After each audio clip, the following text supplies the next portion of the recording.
Welcome back to JNS Daily Drives, everyone. Today, we'll be reviewing the 2013 Infiniti Ex37.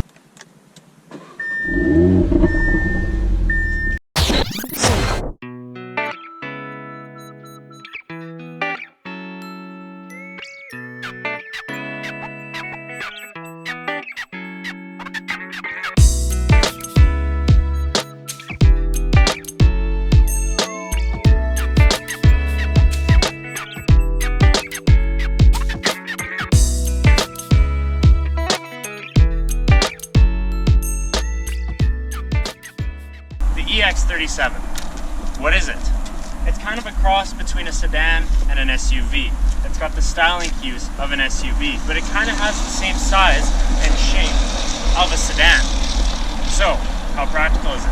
Is it more of a sedan, or is it as big as an SUV? Let's find out. Let's talk styling. This car is definitely an Infiniti. It's got that classic Infiniti grille.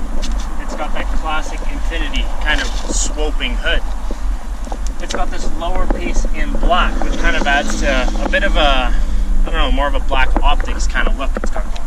If you follow me to this side, this is wearing 18-inch black alloy wheels, which I think make it look very good. As you can see, there's black kind of located all the way around the vehicle, even down on the side skirts as well. Black trim as well, nice chrome door handles here. And if you come to the back, greeted by something that, it's a bit different, right? It's got the SUV shape, a nice hatchback design here, which means you can fit quite a bit of luggage in. But if you close it up, I'm about 6'2". This vehicle isn't all that tall, which, it kind of appeals to people who, they don't want something huge, but at the same time they want lots of storage area. Let's talk power. So I've already told you guys that this car has a 3.7-liter V6, producing 328 horsepower and 267 pound-feet of torque. Why don't we go ahead and take a look at what that engine looks like. Pop the hood, come around over here, and see what's under this relatively large aluminum hood. So here it is, the naturally aspirated V6. It's actually quite a big engine for, a car that isn't really designed for power. And it kind of makes up for, kind of looking a bit meh with all that power that it has. Let's hear it run.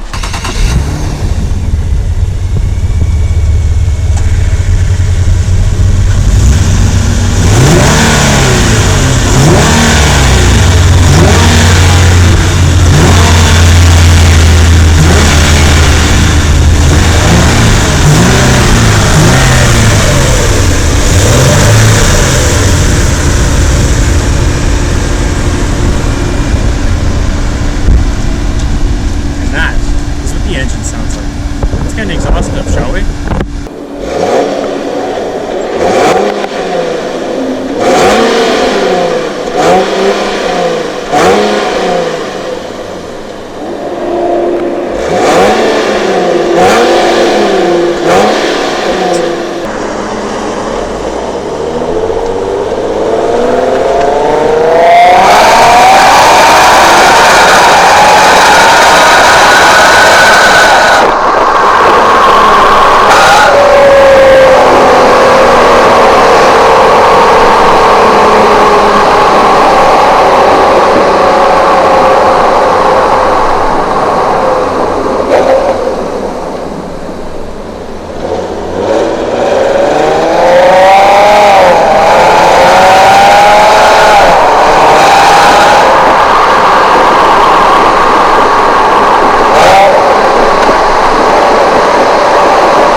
Let's do a trunk test. I'm gonna take my shoes off because I'm being nice.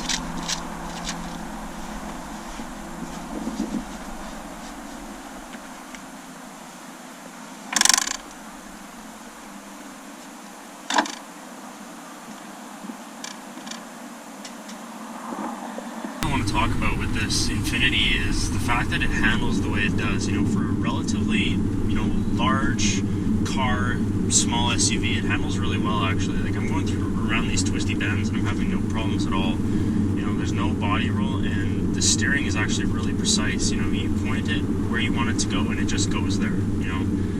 And that's one thing that, you know, you get these bigger SUVs and even sometimes these compact SUVs, the car company just can't get it right. But I can tell you one thing, Infiniti has done an incredibly good job of ensuring that this car handles as good as any sedan or any coupe would. So this car handles really well, and you know, it's got other things. It's got incredible speed. It's got a very nice interior. That being said, when you go over, you know, these small bumps that you wouldn't necessarily feel in a larger SUV, you do feel them in this, and that's one thing that I'm not incredibly, you know, happy about. I think that Infiniti could work on that a little bit. But that being said, it is very comfortable. The seats are incredibly, you know, soft, and they have a lot of cushion. It's just, you know, you feel all these little bumps that, you know, you otherwise wouldn't feel in a larger SUV, and that's partly due to the fact that it rides lower than an SUV. Let's talk performance. Now, a lot of cars in this class, they are quite sluggish. That being said, however, this is very different. This has the same 3.7 liter V6 that you find in the Infiniti G37 and the Nissan 370Z. It produces 325 horsepower and 267 pound-feet of torque, which means it's quick.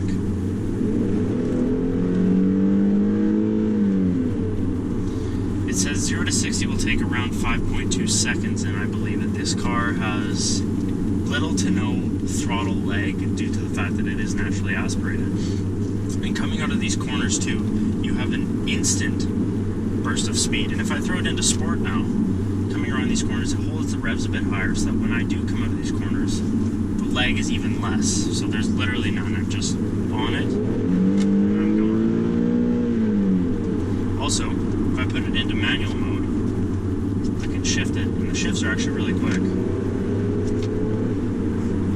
It shifts, you know, not quite as fast as those double clutch automatic transmissions you find in, you know, higher performance sports cars, but this isn't a high performance sports car. This is a luxury compact SUV that happens to have a lot of power, which honestly, in my opinion, makes it one of, if not my favorite compact SUV on the market that you can buy. So one thing that Infiniti does a lot better than most other companies is they throw in a lot of technology and equipment that you would find in higher trim levels in even their base model cars. Now, the car I'm driving today has the premium package, which means it has everything, and I'll get into those details in a second. But in terms of standard equipment, you have keyless entry, push button start, automatic windows, you have a sunroof, you have heated seats, which have 6 different ways they can change. 6 different ways. That's crazy. I don't know why you would ever need 6 different ways to change your heated seat, but it has it. Blind spot monitoring, forward collision mitigation. So if I push this button on the right hand side of the steering wheel, it turns on DCA. Now DCA, what it does, it turns on all the different systems involved in helping keep you safe. So if I cross the yellow line, and I have, you know, a little bit of room, it will actually steer me back.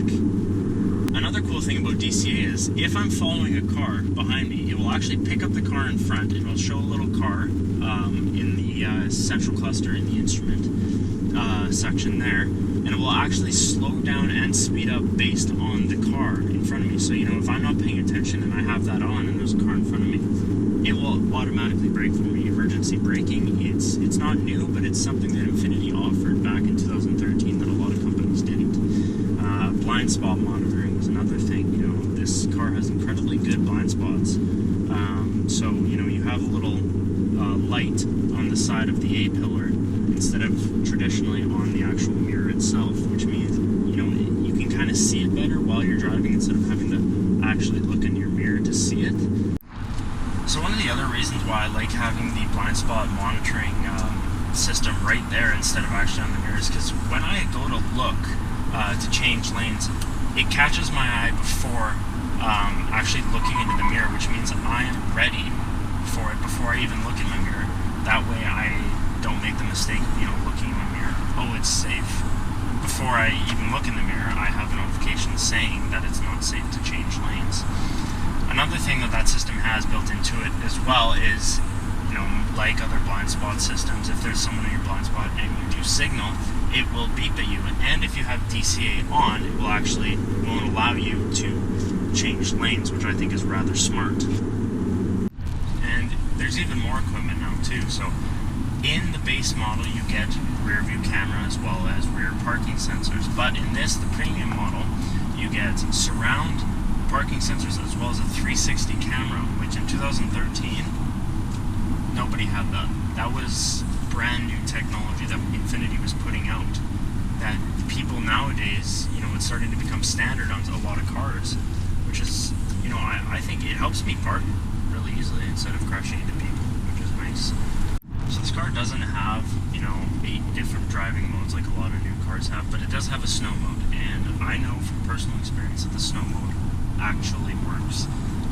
What it'll do is it'll actually limit the throttle response, making it easier for you to set off in a less scary manner without the wheels spinning and all that sort of hoo-ha. But it actually does make a difference. It helps, especially when you're taking off and braking. It uses its smart, all the computers in here to help make sure that you're doing it as safely as possible. And talking about safety, this car, honestly, it has so many things to keep you on the road ahead. It's one of the best, one of the safest cars that I've ever driven. It just inspires so much confidence because you know that this car is incredibly safe to drive. Another kind of cool feature that this car has is it has the convenience of being able to access the trunk from the rear seats with the touch of a button. Now, weirdly, you can only raise the seats automatically with these buttons in the center stack here, but you can lower them from the trunk. But it's all buttons. There is obviously the manual release switch, but it is kind of convenient to have these buttons so that if somebody forgot to raise the seat in the back, you just simply push that button and it goes back to being where it was.